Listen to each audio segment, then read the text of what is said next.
If you know anything about the CIA, you probably know they are one of the most insane, dangerous, and unlikable group of psychopaths to ever disgrace the planet Earth. Some of the CIA's misdeeds are more known, like Operation Paperclip that recruited Nazi war criminals to work for American agencies like NASA in order to beat the Soviets during the Cold War, Project MKUltra, where the CIA used drugs like LSD to try to be able to mind control people, with mixed results. Now, I trust my audience, so I assume you guys don't need yet another reason to hate the CIA. But you know what? I'll throw another one out there for you, just in case. Our story takes place in 1950, a few years after the start of the Cold War. Many of you may know is when the CIA did some of their best work. The CIA was worried that the Soviets would launch an attack on American soil, and they were worried about America's ability to respond. They thought, what would happen if a big city got nuked? What would happen if the Soviets got other major countries on their side? And how would a big city in America respond if they got attacked by chemical weapons? That last question apparently kept the CIA awake at night, and they decided to find an answer. Well, how is America supposed to simulate an attack on American soil? Easy. They wouldn't simulate it at all. They would just, do it. Now, if you're thinking, that doesn't make sense, they were so scared of being attacked, they decided to just attack themselves? That's just pointless. Well, dear viewer, I wholeheartedly agree.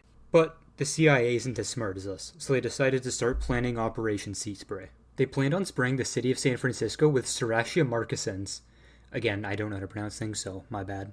But pronunciation aside, this is a bacteria that produces a red hue, and they chose this bacteria for two reasons. The first reason is that the red hue made it easy to track as it moved through the water. The second reason is that they thought it couldn't harm humans. Well, they were right about one of those things. Unfortunately, the bacteria could harm humans. Within a week of the experiments, 11 people checked into a local hospital with rare urinary tract infections. One man unfortunately died from his injuries. An outbreak like this was practically unheard of, to the point where several of the doctors wrote about it for a medical journal. The victim's urine was tested and was found to have that infamous red hue. This led to the doctors eventually confirming it was infection with Serratia. That is so rare that the local university got involved to help determine a cause. However, they were unsuccessful. The CIA never came forward during these investigations, with the story not coming out until 1977, when they were questioned by the Senate Subcommittee on Health and Scientific Research.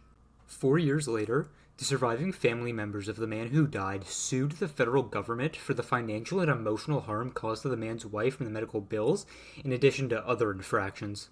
The case made it all the way to the Supreme Court, where they ruled against the family, claiming there was no proof that he was killed by the bacteria used in the experiments. A rare blemish on the otherwise spotless reputation of the Supreme Court. But hey, chemical attacks on the country they're supposed to defend, lack of accountability and justice for the victims? Well, I guess it's just a regular old gig at the CIA. So now we're going to go on to a CIA plan that was less destructive but more abstract. You'll get that joke in a minute and you're going to love it.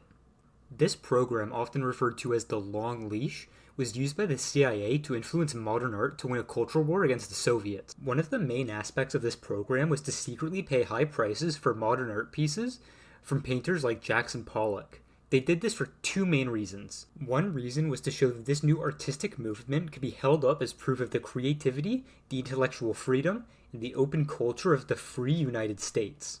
After all, only in an open and free world could you pay the bills and own a house by painting a pretty picture every now and again. The second reason is that painters tended to have a strong left-leaning bias, so the CIA figured that by bidding on these paintings they could increase these artists' net worth, which would lead to them leaning more conservative. This, in the CIA's opinion, is an absolute W for capitalism. So they decided to do something very capitalist: expand.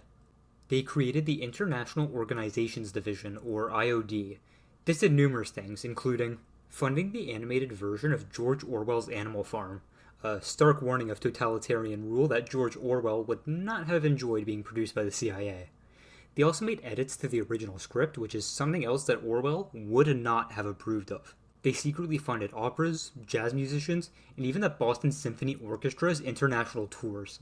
They secretly placed agents in Hollywood, publishing offices, and as writers for the Fodor Guides, a famous collection of travel guides. They did all of these things with one common objective in mind: to promote the freedom and creativity of Western life while putting down the communist Soviet way of life. If I were the 1950s CIA, I would just point out that over the previous 30 years, the Soviet Union was responsible for 2 major famines that killed millions of people and America wasn't.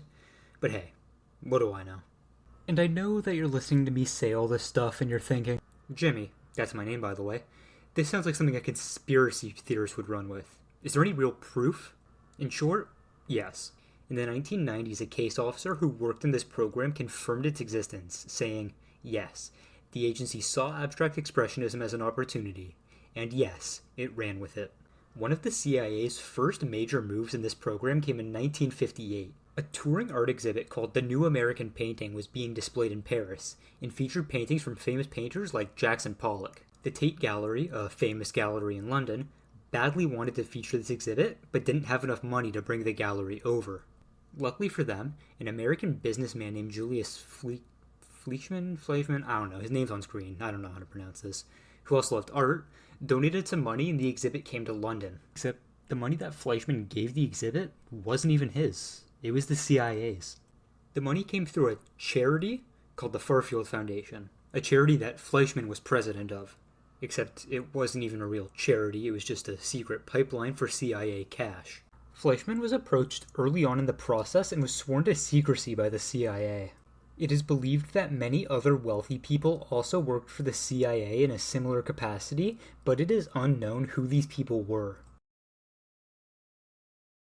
For the last CIA plan that we will discuss today, I want to talk about the 1953 Iranian coup that was backed by the United States.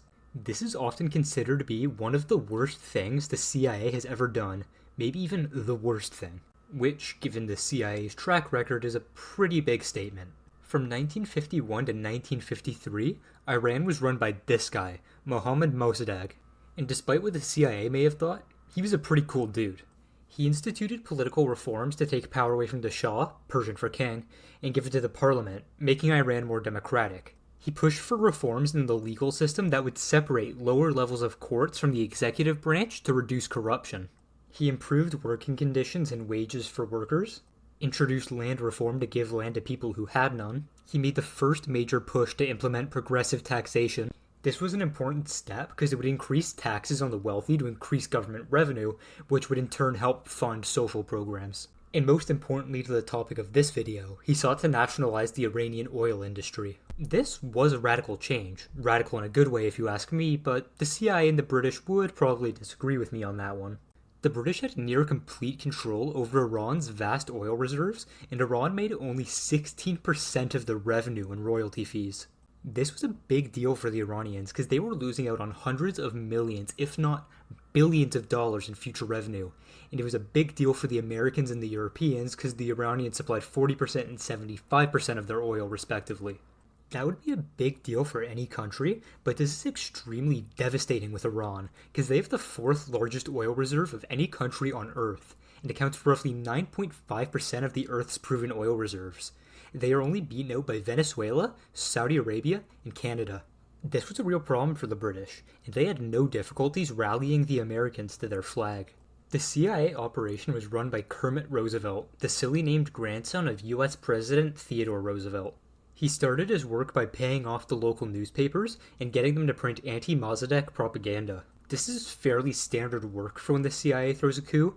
They often implement media control and propaganda to turn the public against their target and to create general unrest in the public. They then quietly reached out to the Shah and convinced him that Mossadegh was going to take away his power and that he should let them remove him. The Shah agreed, and now the CIA was ready to rock and roll and overthrow the democratically elected and beloved president in the name of preserving democracy, I guess? I don't know. CIA lies a lot. The CIA hired several mobsters to throw pro-Shah riots in the capital city of Tehran, and between 200 and 300 people died in the ensuing conflict. This isn't even the only time that the CIA hired mobsters. They actually hired mobsters from Chicago to help them kill Fidel Castro during the Cold War. Man, I'm starting to think that these CIA guys aren't the best people. But moving past that, the plan was in place and the coup was underway. Mossadegh was arrested along with several of his supporters, and the coup was officially a success. Many of his supporters were executed, but luckily Mossadegh himself was able to escape that fate. He was convicted of treason in the Shah's court, was sentenced to spend 3 years in jail, and after those 3 years were up, he would be placed under house arrest until the day he dies. After hearing his sentence, he reportedly said, "The verdict of this court has increased my historical glories. I am extremely grateful you convicted me. Truly tonight the Iranian nation understood the meaning of constitutionalism." He served his sentence until he died on March 5th, 1967. After he died, he was not allowed to be given a funeral, and was buried in his living room despite his request to be buried in a public graveyard alongside victims of political violence. And what was all that for again? Oh yeah, oil. And in case you were wondering, the fallout was also unpleasant. Eventually, the people of Iran decided that they didn't want a Shah anymore, and during the 1979 Iranian Revolution, the Shah was overthrown.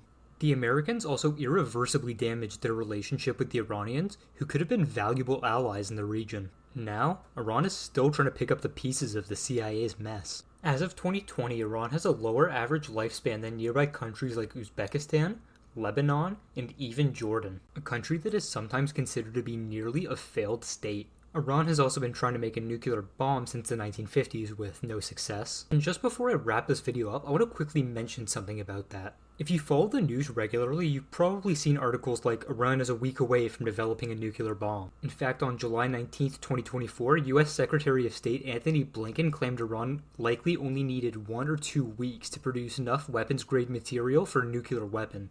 At the time of writing, that was 6 weeks ago.